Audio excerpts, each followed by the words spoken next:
Okay, good afternoon, everyone, and welcome to today's town hall, focusing on elementary and secondary education here in the state of Missouri. Uh, My name is Sal Valadez, and I want to welcome you on behalf of the Laborers International Union of North America, the Missouri and Kansas Laborers Diversity Initiative. And just want to remind everybody that through our apprenticeship program, we have opportunities for everyone, race, uh, ethnicity, language. We have opportunities for women, men, uh, binary, non-binary community opportunities for our apprenticeship program. And through that, you can receive a potentially opportunity to receive a 2-year college degree.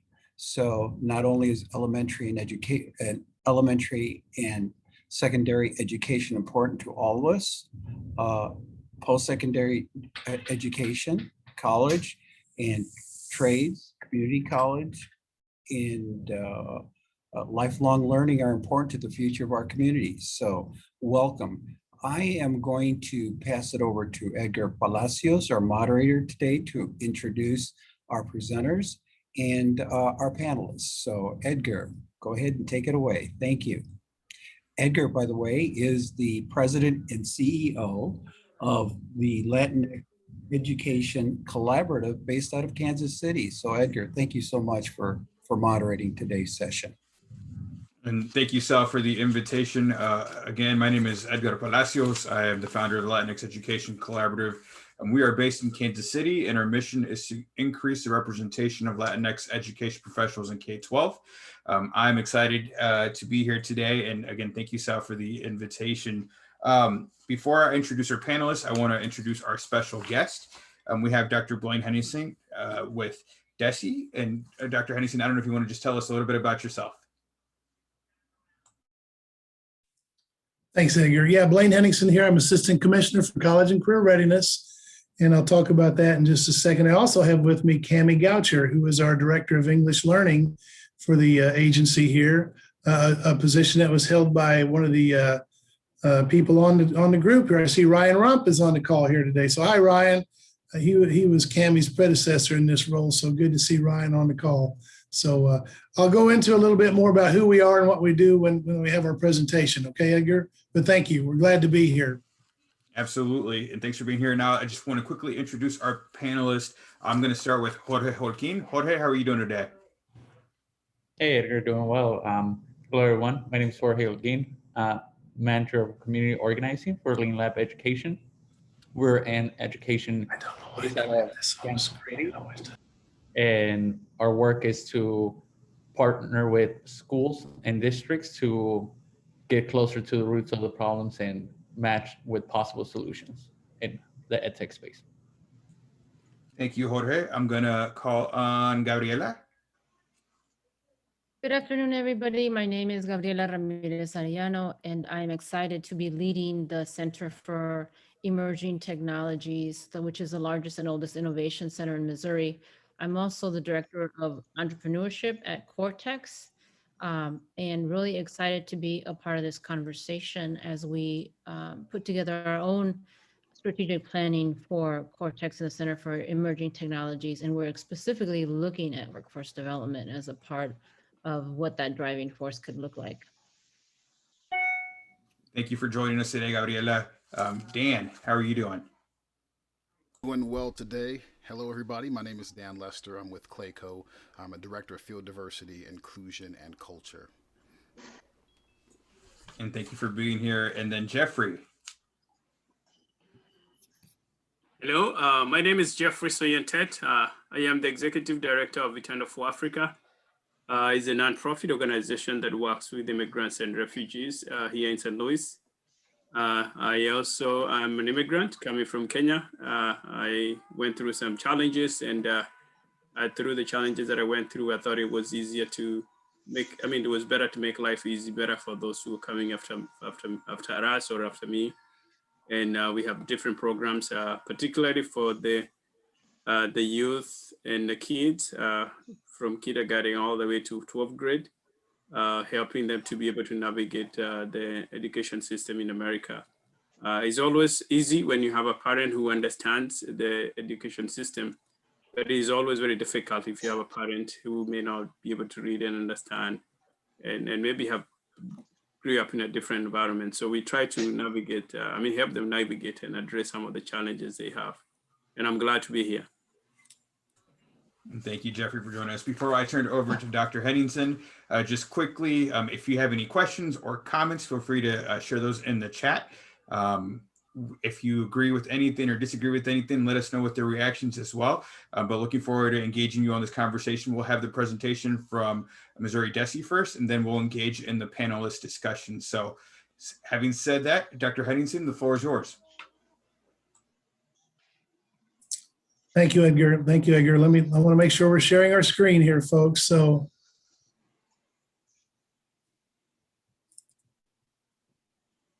can you see that screen?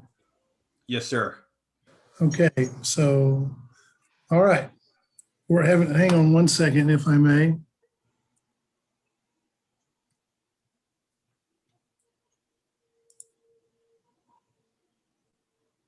Did you lose your vision? We did. Okay, let me bring it back up.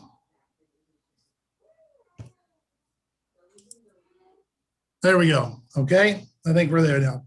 Can you hear me okay, Edgar? All right, wonderful. Well, again, ladies and gentlemen, thank you very much for having us here today. We are really pleased to be able to talk to you a little bit about what's going on in DESE, the Department of Elementary and Secondary Education in Jefferson City.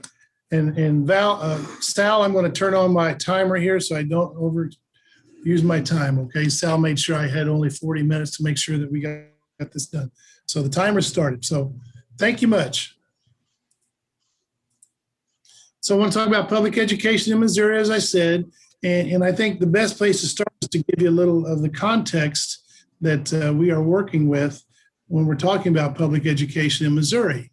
So if you look at this slide, you can see these are the total number of local education agencies in the state of Missouri. We have 555 districts or LEAs in the state, if you will, and you can see the breakdown. We have 70 elementary districts in the state, 448 districts that have high schools, 36 charters, and we also count the Missouri Course Access and Virtual School called MOCAP on this listing as well. So if you think about districts in Missouri, the largest district in Missouri right now is the Springfield, Missouri public school system, and they are just under 26,000 students.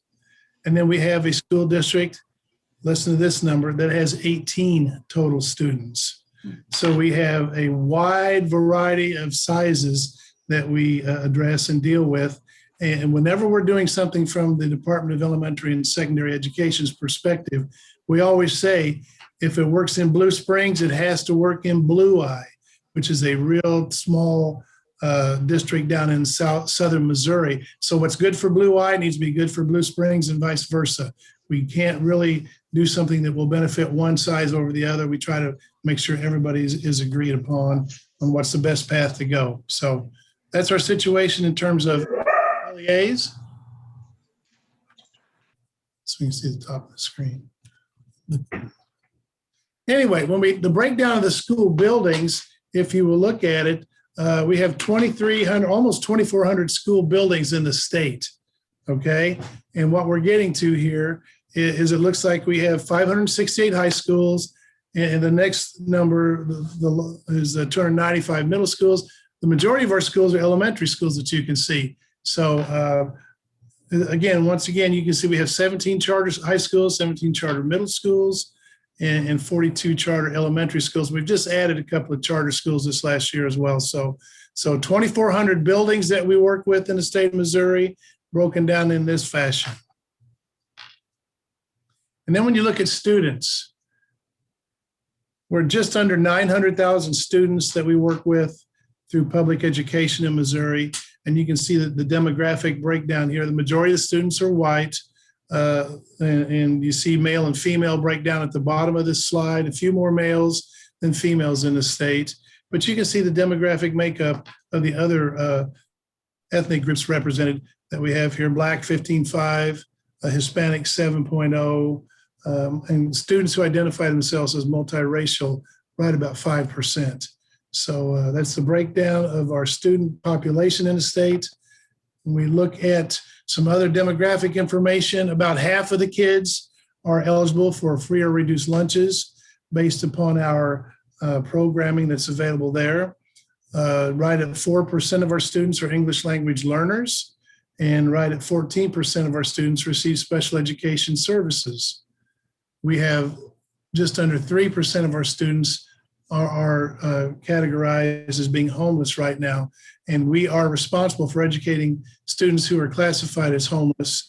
And we really try to work to ensure that they are able to attend school in the district that they are considering as home. Okay, so if they used to go to school in Jefferson City and now they move out to Lynn, Missouri, we try to make it available for those kids to come, which is 25 miles. Lynn's 25 miles outside of Jefferson City. We try to make sure those kids can come back to school in Jefferson City to be with their friends, to be with their teachers, to be where they're most familiar. Okay. And one thing that we're starting to track now, just in the last couple of years, is students who have a military a parent that's actively engaged in the military, the National Guard. So right at 1.5% of those kids are in our schools right now. We have two major military bases in Missouri, Fort Leonard Wood, of course, and down in the Waynesville area, and then Whiteman Air Force Base up in the Warrensburg, Sedalia area, up in that area. When you look at attendance of our students, we want our students to be in attendance at least 90% of the time, okay? And as you can see, our state average is 85.3% right now, and we certainly want to improve on that. But you can see that the demographic makeup and the students and their attendance percentages there. So most of our students do very, very well with attendance.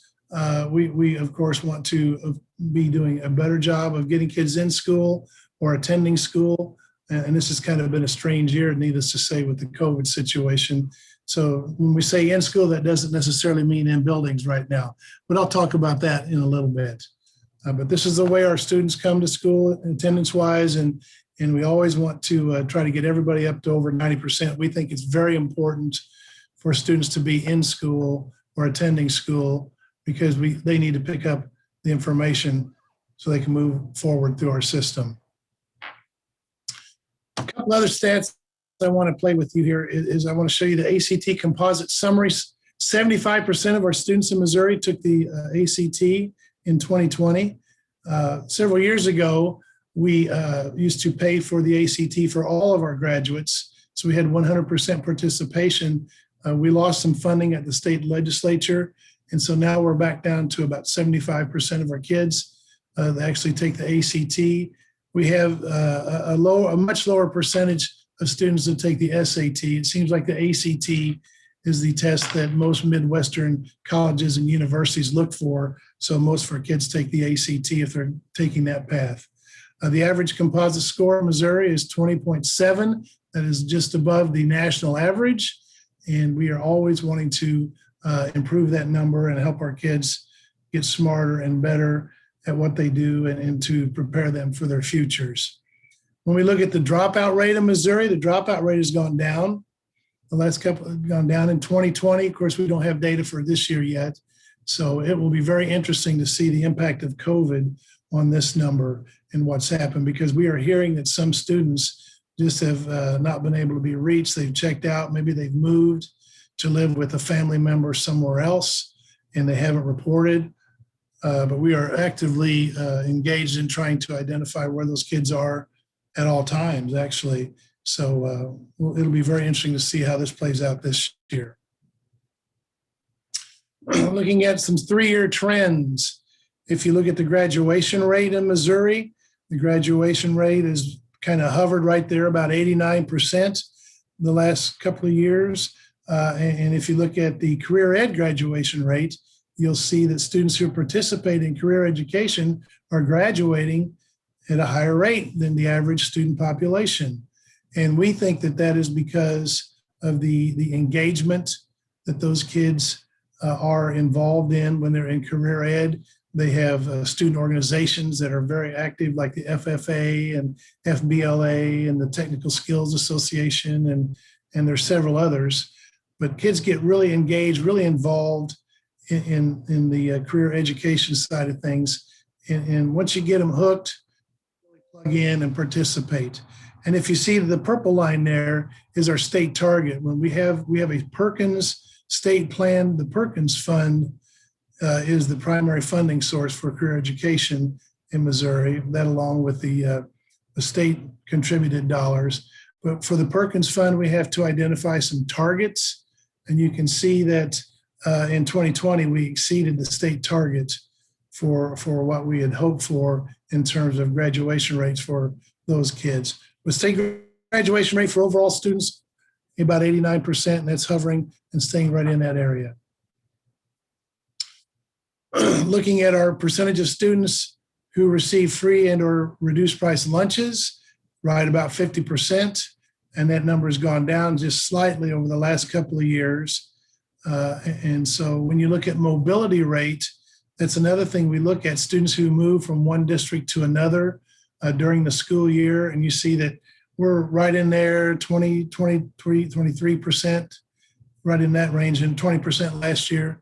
So a lot of our students, 1 in 5 of our students are moving and switching districts during the year, and that becomes an issue sometimes with their education. So we need to make sure that when students are moving, when they are mobile and transitioning between one district to another, that we get them in to the system as quickly as possible, that we get them engaged with a mentor, a teacher mentor, and maybe a buddy of some kind in the same grade level to help them transition into their new setting more effectively.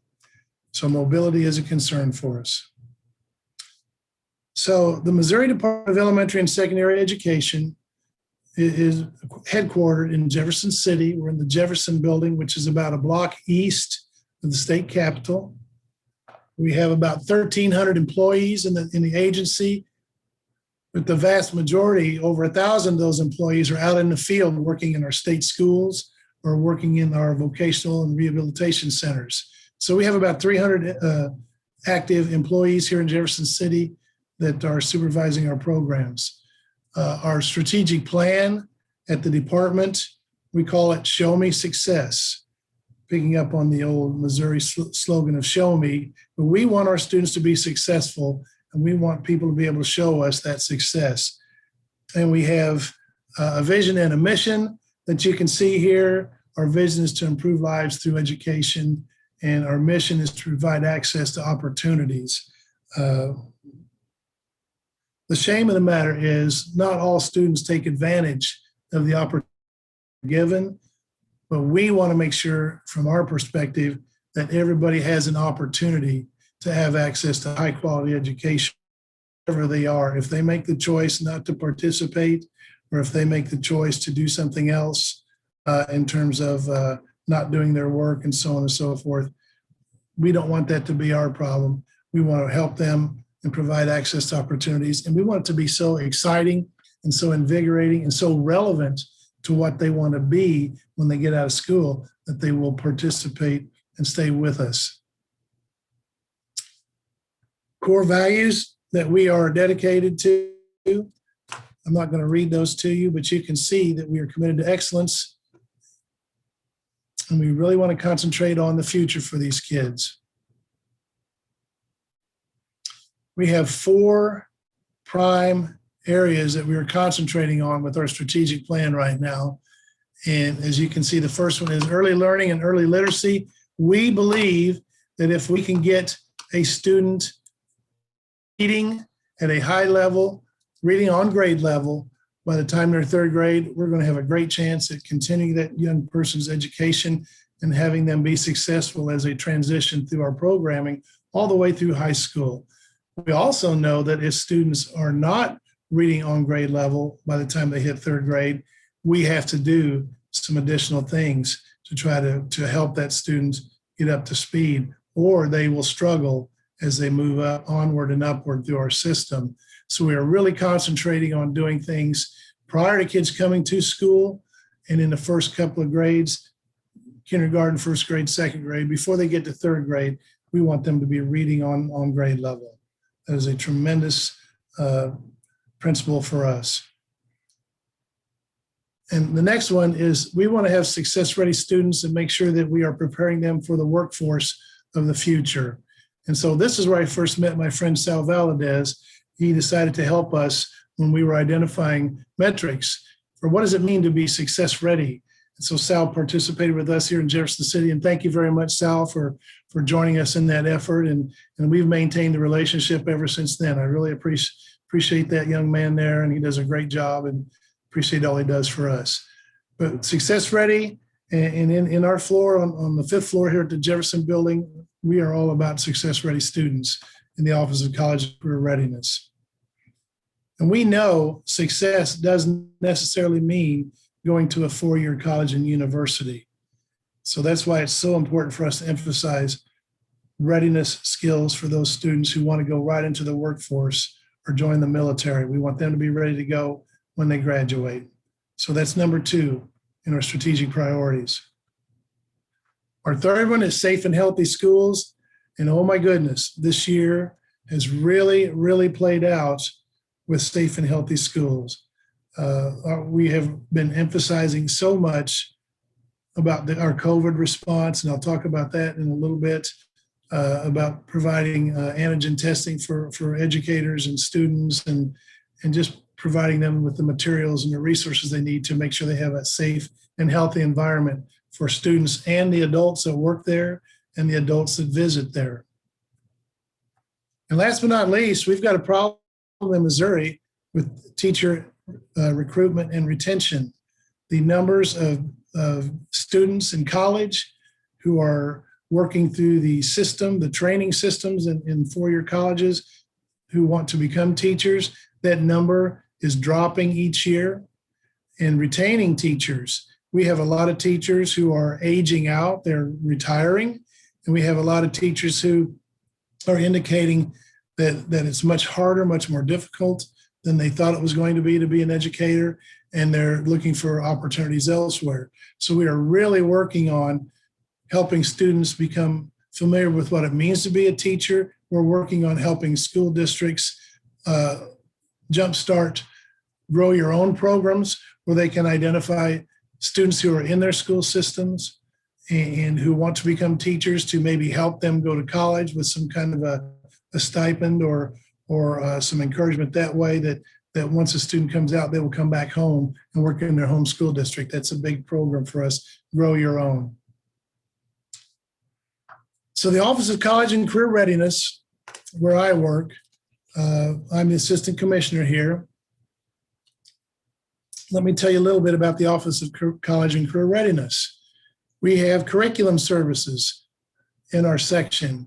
And this is where we work with educators and schools across the state in terms of the curricula that they offer, providing professional learning for their educators and opportunities for educators to work together and collaborate to develop lesson plans, to develop their local curriculum, so on and so forth. So we have many of our staffers here in Jefferson City work with curriculum services.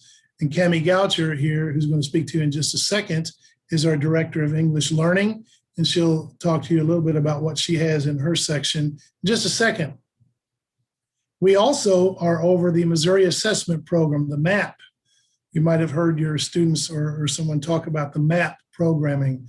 And so we are involved with developing the test, implementing the test, administering the tests. And this is a large scale assessment.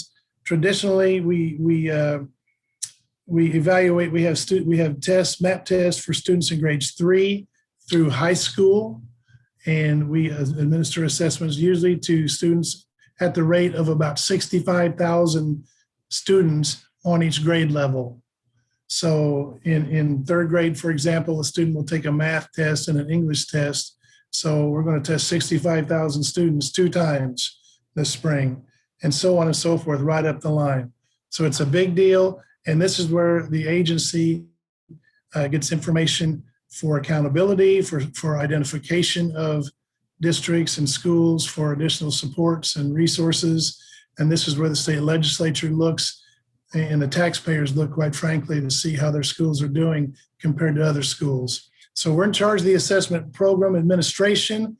There's another division of DESE that works with the accountability part. That's the Office of Programming, Office of Program Quality.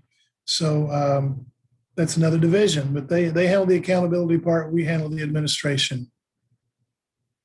We also house the Office of School Counseling, and adult education is included in that group.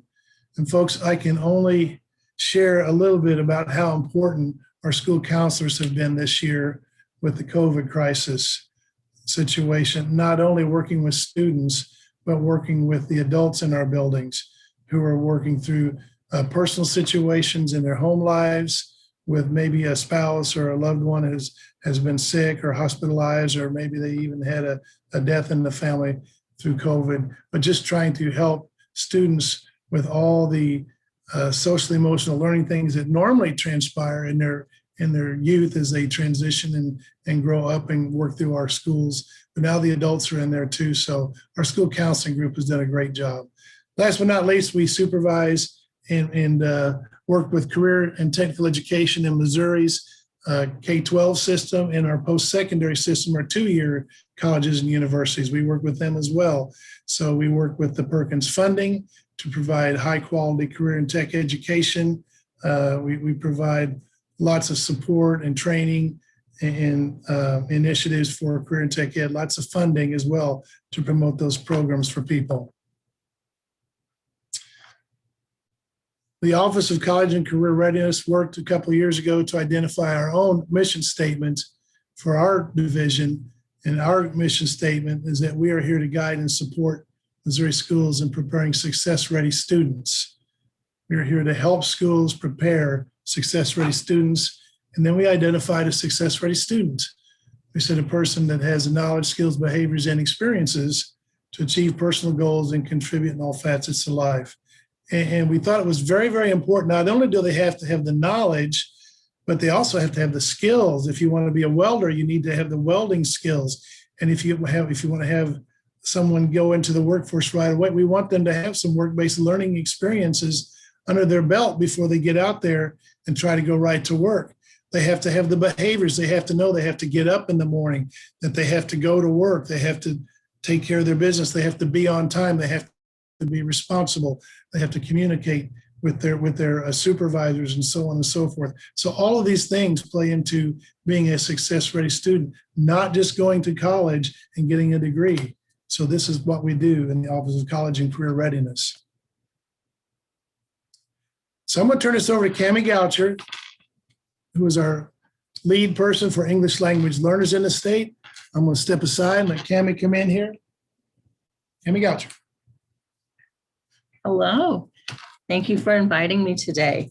I just wanted to share a little bit of information with you about our English language learners in the state of Missouri.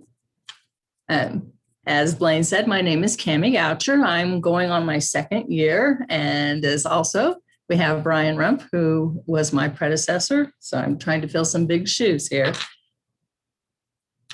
As far as English learners in Missouri, so I've kind of tabulated some numbers from the last 10 years.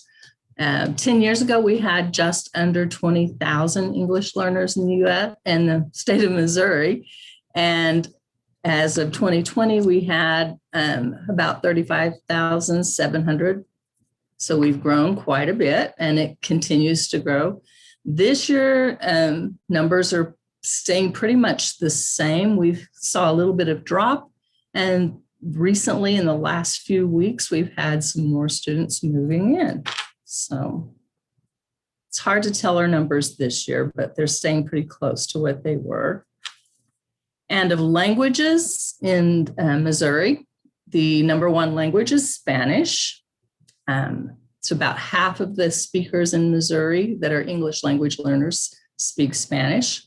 And then under that, we have Somali, Bosnian, Vietnamese as our other top languages. And that's broken down there. Give you a few minutes to look at that. Proficiency levels as far as our, we also give an assessment every year. That's a federally mandated assessment called the Access Test. And what it does is determine the students' proficiency levels in English. And so it goes on a scale from level 1, which is our brand new non-English speakers, to level 6, which is showing proficiency. And so this kind of gives you an idea from 2017 to 2019 of what proficiency looks like in Missouri. The majority of our students are at the level 3-4 stage. And in Missouri, when a student reaches the level 4.7, we consider them proficient enough to move into the regular classroom and being able to function and complete all the lessons and do everything that the English-only students do.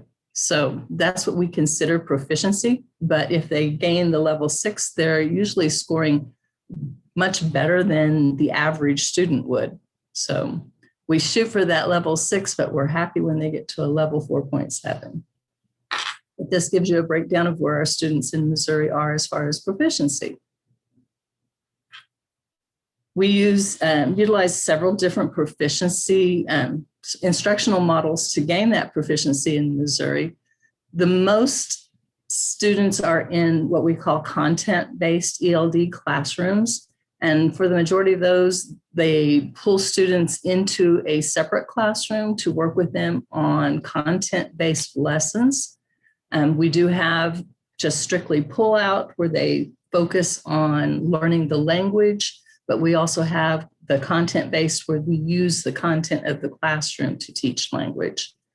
Then we have, so you see content-based and pull-out are our highest numbers. We also have resource rooms where the students come in and visit with a resource ESL teacher when they have a need. The next one is a structured English immersion class. That's where they are teaching language through the classroom. But these are the different kinds of classes that we have here in Missouri. Sheltered is what you mostly have in a high school level, where students are learning as they're taking a classroom. This gives you a definition of all the different models we have.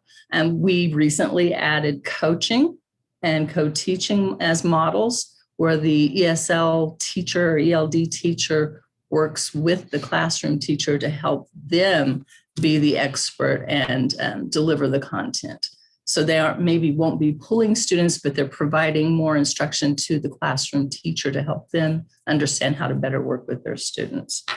So it's a process and a progress in the making. And now I want to talk to you a little bit about our syllabi literacy, which is something that we have been promoting since 2017. And this gives you an idea of where we were in 2020. You can go to this web link here and find the National Syllabi Literacy Report, which we participate in. And for 2019-20, we had 40 of our 89 participating schools award syllabi literacy, which is pretty good considering the pandemic and students not being in school. We also didn't have testing that was available face-to-face. So a lot of them were doing remote testing, and it wasn't always available to all students. So having 40 of our 89 is a pretty good thing for last year. A total of 913 stills were awarded last year. The year before, we awarded 1,098. So again, we're not doing too bad considering all things considered from last year. We had 65 schools last year. So we've grown from 65 to 89 in the past year as well. 684 of those stills were awarded to native English speakers who are learning another language.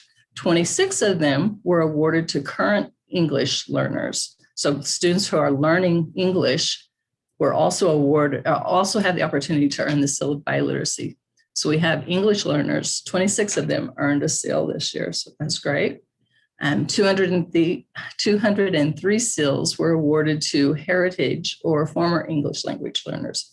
And heritage would be students who are born into a family that speaks another language. And so they are learning their family's language.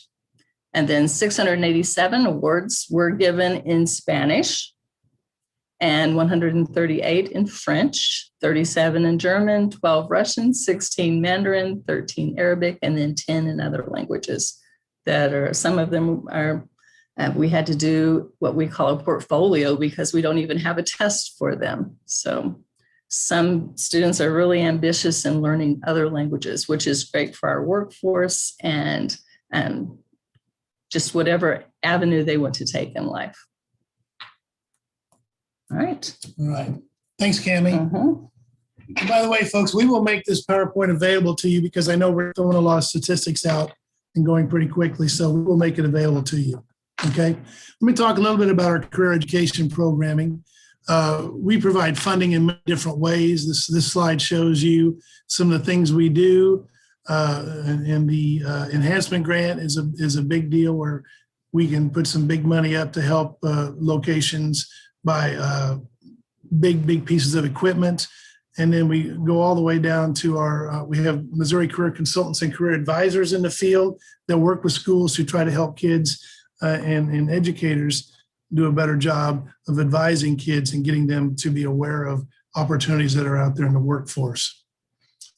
This is the programming that we have. This is how career ed system is delivered in Missouri, 57 area career centers. And basically those are located around different regions of the state. They will have surrounding schools that send kids, usually for a half-day programming at those career centers. But we have many high schools that offer programs within their regular high school days. And of course, community colleges, we work with 12 of those around the state. State Technical College in Lynn, Missouri is a fabulous institution we work with. And then we also work with post-secondary institutions and the Department of Corrections and Social Services, as you can see. These are our program areas. We offer many courses in these program areas, and you see we hit the high needs and high priority occupations in here with IT and engineering and technology and health sciences and the skilled trades. So we have great programming there. 16 career clusters are covered in our programming. I'm not going to read these to you, but you can see that we cover the gamut of what's out there in terms of careers. Here's the first 8.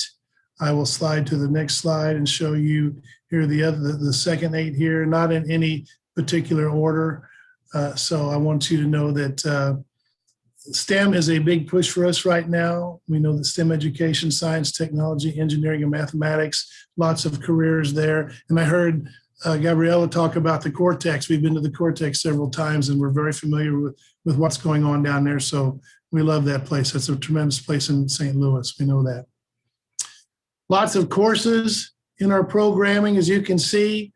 Lots of opportunities for kids to participate in career and technical education throughout their high school and secondary careers. These are some of the careers that our programming will help students enter into when they graduate.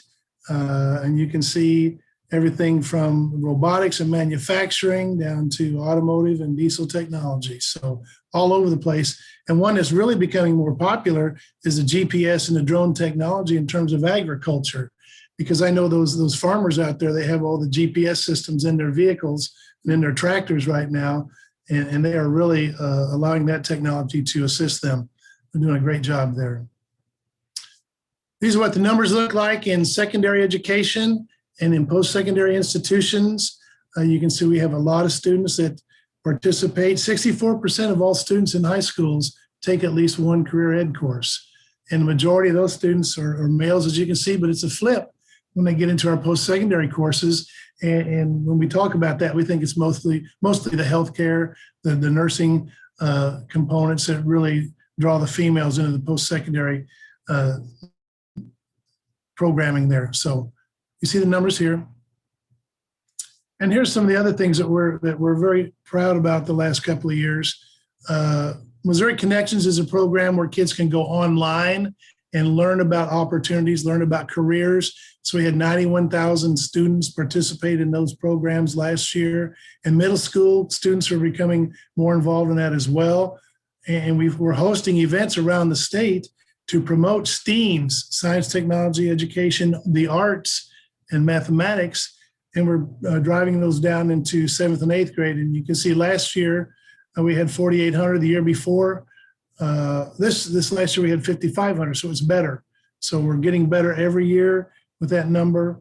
And industry recognized credentials. I'm going to talk about this in just a second with how COVID has impacted us. But you can see we had 9,000 high school students in fiscal year 19 that earned an IRC. We're very proud of that.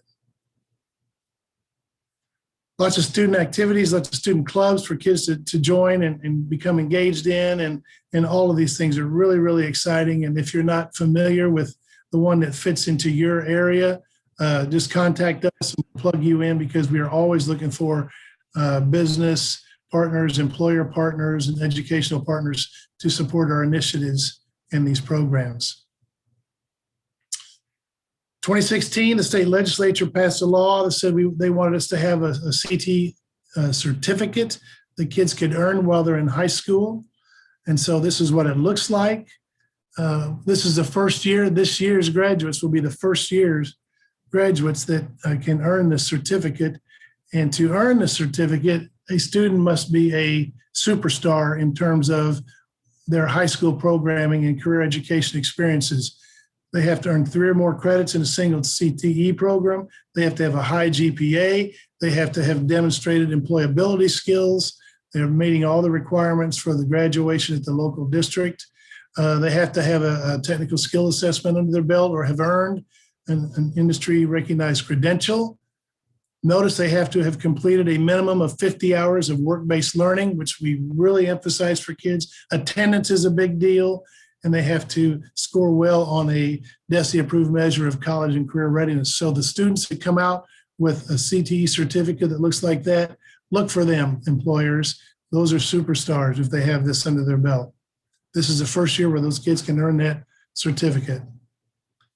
So, starting to wind down my conversation here, I'm really glad to turn the page on 2020, okay?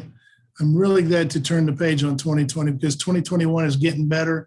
COVID has really taken its toll on education this year. And I'm sure if you have kids or if you have neighbors that have kids or family members that have kids, they can tell you school has been way different this last year, way different.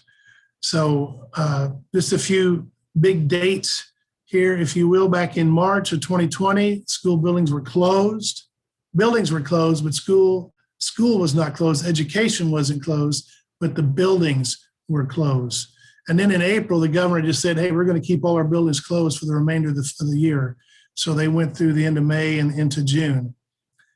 During the summertime, I'm so thankful that our schools were able to step up and they served over 11 million meals to students and their families that needed them last spring and summer. And the number is up over, listen to this now, since they've continued that through this year, the number is up over 60 million meals that have been served by schools to help students and their families, 60 million plus. Okay, that's a phenomenal number, and we're very proud of the efforts of our educators who did this. This fall, schools opened, but we're all over the place in terms of the formatting and the instructional method. I'm going to talk a little bit about that in just a minute. And right now, all schools in March 2021, right now, all schools are providing instruction. We don't have any schools that are closed, anything like that. So let me, excuse me. All right. I said that COVID has really dealt us a hard time in career and tech education. Look at the number of industry recognized credentials over the years, and then look at what's happened this past year in 2020 with COVID. We have been really working hard to increase the IRCs that our CTE students have been earning. And you can see how we've grown it over the years. And we're just so proud of that record right up to 2019. And then last year hit, boom, schools closed down, buildings closed, education continued, but there, many of these IRCs are taken in the spring, right? And when school buildings closed down in March, and then they were closed for the rest of the year, that really impacted the number of students who participated in the programming. So we are looking for a surge upward again this year. When we get our 2021 numbers, we're really hoping that the numbers will go up. Other things that DESE did during the COVID crisis, we worked to provide over 8 million masks to our schools. LEAs are local education agencies. That means it could be a public school or a charter school. We distributed over 8 million masks for those schools. We distributed over 236,000 antigen tests to schools so they could test their kids and test their adults and their systems to see if they had evidence of being exposed to COVID. We have continued processing teacher certificates downstairs, people who want to become teachers. We've continued to process that paperwork. We had a new state law that was passed this year that would allow substitute teachers to be certified through an online training program. And in just a matter of a couple of months, we added 3,600 plus new substitute teachers to our system, which was tremendously important because we had a lot of teachers that were impacted by COVID and had to become either quarantine themselves because they were exposed to someone or they had COVID and couldn't come to work. So the new substitute teachers have really helped. And if you're still interested in being a substitute teacher, we'd love to hear from you. We'd love to hear from you. And then we also have distributed over $300 million, or we're distributing over $300 million in CARES funding to support schools and meeting the needs of their students. So the CARES money's been here with more to come, more to come. So just a snapshot I wanted to show you sorry about that. That's my Sal button right there. Let me know that I need to wrap this up and I'm right on time. But I want to share this data with you because on September 14th, 6 months ago, this was our situation in terms of how many schools were fully on site and how many students they had. So on September 14th, you can see 170 schools, 170 districts were on site, 92,519 students. And now last week, we have 212 districts on site with over 111,000 students participating full time.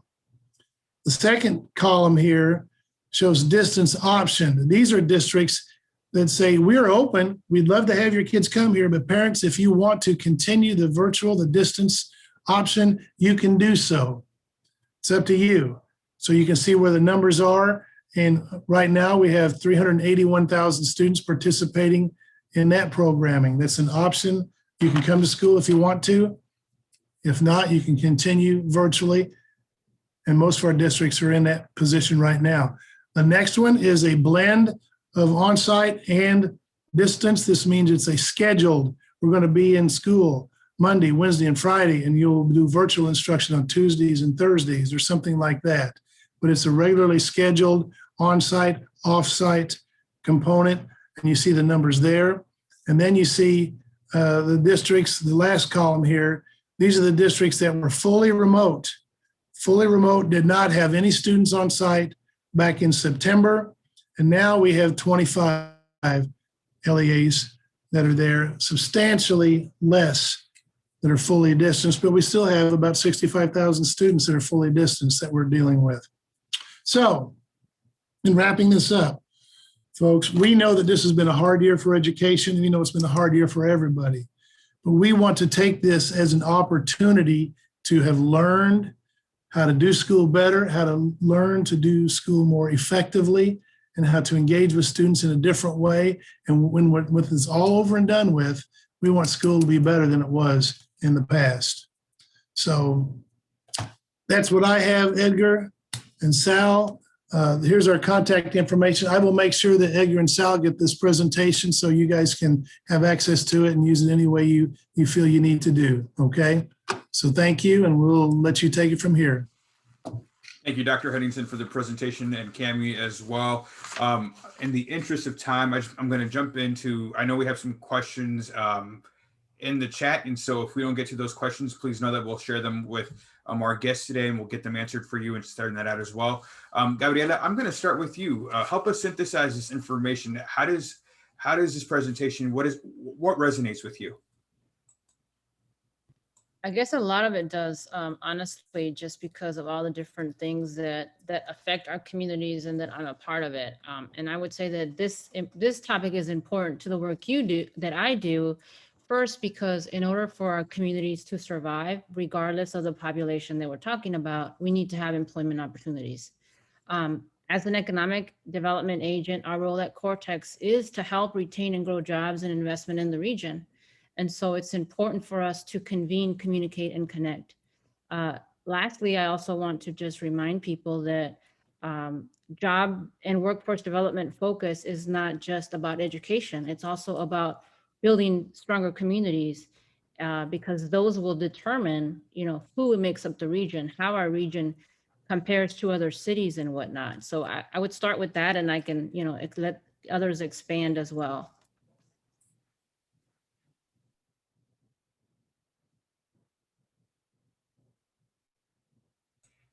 You would think I would learn how to unmute myself by now. Dan, how about yourself?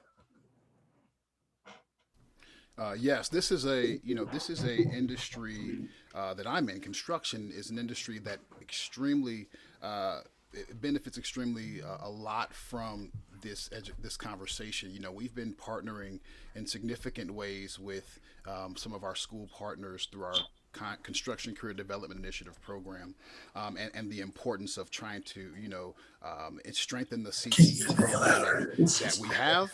And the CTE programs that are there, so that students are ready when they graduate to come and have better access to our industry while removing some of those barriers. And it's important to realize that this topic and some of the barriers that exist for our industry is looking for talent to kind of backfill some of those positions, and it's already in crisis. And COVID only amplified some of those challenges a lot more. So students who did not have access to certain resources, as was mentioned in the presentation, some of them have become even further lost into the situations, into their scenarios, because we're not able to contact them due to not being in person. So it's just been challenging for our industry. So it's just made those divides grow a little bit more. So that means we've had to become more and more intentional. And I think some of the solutions there are going to be as we try to go more intentional and intently to be able to bridge those gaps. We've got to work together to do that. So I'm excited to be here and kind of discuss through that as we move forward. Thank you, Dan. Jeffrey, I'm curious, how does the data resonate with you? No, this is great. I really appreciate the information that has been shared, and like my previous speakers, I think it's very important for us to be able to identify some of those gaps that are limiting some of our students to access some of the resources. It said that not every student take advantage of the opportunities that are presented to them. But it's important for us to be able to give every student an opportunity. The part that I feel like we, as an organization, nonprofits that are in the community, is also to find out why are these students not being able to, take advantage of those opportunities that are being presented to them. And the other aspect also is to see how we can be able to bring parents on board. Because there are so many great programs I can listen. I'm learning a lot of programs that I didn't know about. But I'm thinking that if parents are also more informed about it, I think when it comes to the workforce development, it's going to be a teamwork effort. And I think it's going to be able to create a great outcome at the end. Thank you for that, Jeffrey. Jorge, I know you've been doing some work on addressing some digital divide issues as well. How does the data resonate with you? Yeah, no, I agree with everyone here. And like you mentioned, Edgar, I think it takes all of us to really foundation and different corporations, and then working with the families directly to understand and address those pain points such as the connectivity needs. Thank you for that. Before I move on to my next question, I see that Maria has her hand raised. Maria, if you'd like to unmute and ask a question, welcome the space. Good morning, and thank you for taking the opportunity to show what the BESI is doing. My biggest concern is considering that I have been a teacher and I have worked in the educational field for over 20 years, and now I'm in the business area. I'm a realtor and visiting with so many families and talking with the community. One of the problems that a lot of the parents are facing is that the lack of engagement of the students within the online learning. So having been a teacher, I know how hard it is to achieve high scores and, more importantly, get those get ready with the necessary skills of reading and math. And I know to me this has been at least another year and a half or maybe more of regression for the students. We always have the concern that in the summer, the kids regress in their learning. So this COVID, I know, has caused a lot of problems. So what is, I like the numbers that you provided, but what is it going to be installed for like next year and the ahead in order for the kids to really be able to have remediations and support in order to get them back to what the grade level that they're moving to, that necessarily might not have the capabilities or background or to be able to really fulfill that next grade level. And more importantly, how can the business community support the achievement of those students? Because as we all know, if they don't know, we already see a low level of reading and analysis abilities when they graduate, and we have a hard time keeping kids, some of those graduates, employed because there are skills and necessary to be able to make decisions. And again, even reading comprehension, I have noticed, is very low. So what are we planning, or what is DESI planning for the next year in order to mitigate that big loss that we have suffered due to COVID? Thank you, Maria, for that question. Dr. Hennessy, yeah. Edgar, I can respond a little bit, and then I'll have Cammie. Thank you for the question, Maria. That's really spot on. That's exactly where we've been thinking. And we had a task force for learning acceleration this last summer before school started this fall. And we brainstormed. We said we want to not only want to assess where students are when they come back this fall, we want to have another group worked on can we accelerate their learning? What are the things that we can do to help educators, to help students accelerate their learning for unfinished learning? And then we had another group, I think Cammie led the group, that was working with addressing the needs of all students when they come back from COVID, not leaving anybody behind. So we have been producing a lot of materials that we're sending to schools. We've been doing lots of workshops for educators, trying to help them not only to become more familiar with and better at providing online instruction, but how to identify the gaps in learning and what they can do to bridge those gaps, and to maybe not just concentrate on English, but maybe we can do English and social studies together and work on both of them. Cammie, I'm going to let Cammie talk for just a second here. Yes, thank you. That was a wonderful question, Maria. And we've seen kind of a vast array of how educating our English language learners has taken place this year. Some school districts have done an exceptional job and stepped way above and beyond. And then we've identified that there are some areas that we still need to improve upon.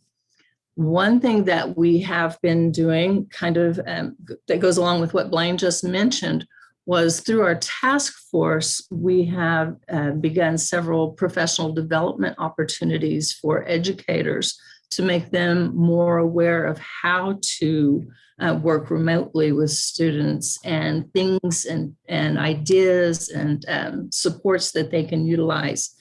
And it has been very effective, and teachers have really appreciated that we've provided that for them. It's given them several ideas of how they can bring in their English learners into every lesson. And we've done a lot. I think one of the greatest things that's come out of this is the awareness that has been developed with both our English language teachers and the content teachers, that they understand that collaboration needs to take place and we need to all work together, because those students are everyone's responsibility. And if nothing else, that's brought that more to the forefront. And we will continue with our professional development as it's going on. We've developed a few different links and resources that are available to teachers and anyone. I have a monthly check-in for all of my teachers where we share ideas and what's going on across the nation as far as how they can assist their learners. So there are a lot of things in the works, but we have a lot of room to grow as well. Again, thank you for your question. And thank you, Cami, for that. One last thing, if I may, guys, before we go to the next question or whatever. Another thing we're doing is working on identifying priority standards for each grade level, because we have so many learning expectations, so many learning standards for third grade students and fourth grade students. We are working with our public, with our educators and parents and employers like yourselves to identify what's really the most important thing a student needs to learn in sixth grade before they go to seventh grade, or a student in high school in 11th grade before they move to the senior year, before they graduate. And those actually are posted out there on our DESE website. If you just go MoDESE curriculum, MoDESE curriculum, you can find priority standards and you can see the second draft. And we were trying to gather public comment of what people think are the most important things kids ought to be able to know and be able to do at each grade level. So we'd love to have feedback, because we think that's good. If we can get teachers to concentrate on those things and make sure kids get those first, we think we're going to be way ahead. Instead of trying to teach everything all across the spectrum, teach the priority standards, get those covered, and then we can expand. Thank you for that. Actually, I'm The only gonna. thing, pardon, Maria, I'm so sorry. If I could just ask the panelists a couple of quick questions here, and actually to answer your part two of your question. This is a two-parter for our panelists. First and foremost, what is the business community's responsibility to making sure that we are supporting our students? And then I actually love to hear your response to what is the most important thing that our students need to be taking away in order to engage in the workforce development of our community. So I'm going to start with Dan. All right. Hopefully you all can hear me. I think for the community, the responsibility that we have as in the corporate responsibility we have is to legitimately partner with our educational institutions and those that are empowering those students who have English as a second language or working to speak English and be more proficient in those areas. As we see the more resources that they have, those students are able to become more proficient in their educational spaces, but also, looking at the certificate programs and finding ways that, again, we as the industry can partner and make the programs more effective, so that when students coming out of college or those who are coming directly out of high school into the workforce are actually ready to be there, right? So, oftentimes 18-year-olds that come out of high school, 18, 19-year-olds when they graduate, they're not necessarily knowledgeable about what they want to do, or they might know what they want to do right now. So maybe the partnership with industry can help make sure that the expectations of how to take education from just the knowledge piece of education to the skill set based piece where we can be employable. Everybody that has the knowledge is not necessarily employable. So how can we again do that? Again, we have to backfill these positions. And like I said, the pandemic only heightened those challenges for us, because again, our industry is in need. And how many people want to go work in their hands when it's super cold, super hot, super wet, and do that? So we've got to find ways to encourage and stimulate that group, but not just on the skilled trade side. There's also design, construction, design professionals, and architecture, and engineering and construction management. And there's so many other places in our industry. Now even technology, as was mentioned, the drone technology. We use drone technology on most all of our projects to assess all types of things. When you're building a 2 million square foot facility, how is a superintendent going to walk that site by themselves? They can't. And so, in one day, so they use drone technology to do that. So we have so many opportunities in our industry where folks can come in and be effective right away. Technology, we've seen a huge boom in the last few years. So it's important for us to continue to do that. And our CCDI program does that. The program Sal's working with, there are other contractors doing great things. And it still doesn't seem to be enough because part of it is, we have to educate now our workforce on those folks coming into the industry and the needs of the people that have changed maybe over the years to make sure that our industry is ready to receive those whom we invite into the conversation. I appreciate that, Jeffrey. I pose the same question to you. Yes, I think my part, I'll say that I think there is a need for us to be able to reach out to every sector and every industry. One, I would say that especially for the students, we're told that you cannot become what you cannot see. So if we're able to find a way that the employers, the companies that are able to go to the schools, have so speaking and engagement, talk to the students, talk to them, let the kids out, let that grade ask questions about how to become an architect or an engineer. Let them start having those conversations very early. And by the time they're graduating, they have more prepared to know what they want to become. And then the other part also, I think the employers and they will be able to play a bigger role to communicate to the schools and colleges what exactly they are looking for, as opposed to just wait for the people who graduate and then when they are coming together at school, they're not really prepared. They don't have the skills that the companies or the employers are looking for. But I think if there's that communication with the schools and colleges and education system, it will be able to help them to prepare exactly what they need. Yeah, thanks. Thank you, Jeffrey. Gabriela? Thank you, Edgar. I really truly believe that for our region to prosper economically and maintain a high quality of life for our residents, we need an educated and skilled workforce. And as I mentioned, education is not just about workforce development, but also it shapes our communities and aligns to provide social, civic, as well as personal contributions. I would say that specifically for CET and Cortex, our role comes in two forms. And Maria kind of asked about, what's the role of business in this specific situation. So we're working on business and community development.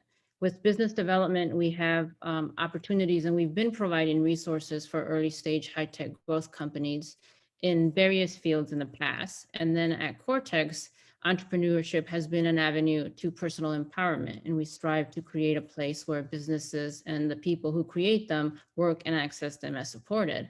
But I think we need to do a better job of convening the right people. Obviously, the pandemic has intensified the disparities that already existed. And Maria asked about a lot of these in her question, and they were addressed a little bit in the presentation. But how do we align with what the region really needs? And how do we bring to the table the people and the organizations that are truly going to be able to make a difference, right? So as the state of our economies and technology changes, are we updating the training needs and looking at new skills as well as cross-training? How do we not only coordinate between employers' needs and training and education, but also understand and align the challenges and barriers of the community, of the students that are currently not going to school, that are missing out, and the parents, how do we get them more involved? So I definitely think that we need to continue to have further conversations, and I hope that we will, because this is not one solution will fix it all at this time. And so I'm glad and grateful for this panel and the people that are asking us the questions and pushing us on this, because we truly need to continue to go back to the drawing board as the situation changes and improves. But again, trying to figure out how do we even play catch up for the disparities that existed before we got into the situation that we're in right now? Thank you, Gabriela. We are close to 5 minutes before the end of our time together. I realize that 75 minutes is nearly not enough time to have these conversations, but I would like to turn it over to Sal, just kind of help us wrap up and answer any other questions that may exist out in the community. Well, thank you very much, everybody. A fantastic presentation. Panelists, thank you for your insights. Maria, thank you for the questions you brought up are very important. Again, going back to what Gabriela said, has to be an ongoing conversation. The question that must be answered especially for our racial, ethnic, and language communities is has to do with who's being left behind and why. And that why requires solutions. And I think what we see here is that it has to be this job is not Blaine's job. It's not just Cammie's job. It's not anybody's job specifically. It has to be done collaboratively. And what I'm excited about is the voices that we've brought to the table. We are diverse, we are inclusive, and we're we're working towards equity and equality. So a great admiration for Dan Lester, great admiration for Gabriela, same for Jeffrey and Jorge. And these are the voices that need to be brought to the table. So it's not just old guys like me or young guys like Blaine that have to be involved, but we have to be in this together. It's our future, it's our children's future, it's our state's future, and it's our nation's future that we're talking about. So I really appreciate everybody on behalf of the Laborers International Union of North America and the Missouri-Kansas Laborers District Council. We thank you for your participation, and we'll be having more of these discussions, and I'm excited about working with our friends in Kansas City, Edgar, and everybody else. There's just some exciting things going on. And again, everybody's got to be at the table. So thank you very much, and you'll have a great day. Edgar, we got a couple more minutes, so I'm going to pass it back to you, okay? Thank you, Sal. Since we do have a couple more minutes, I'm going to pick on Karina. Karina, if feel free to unmute and ask a question. Yes, I would also like to add that education is a process. So we are focusing on what skills, okay, all these great opportunities that are out there, and some students are not taking advantage and there's a gap.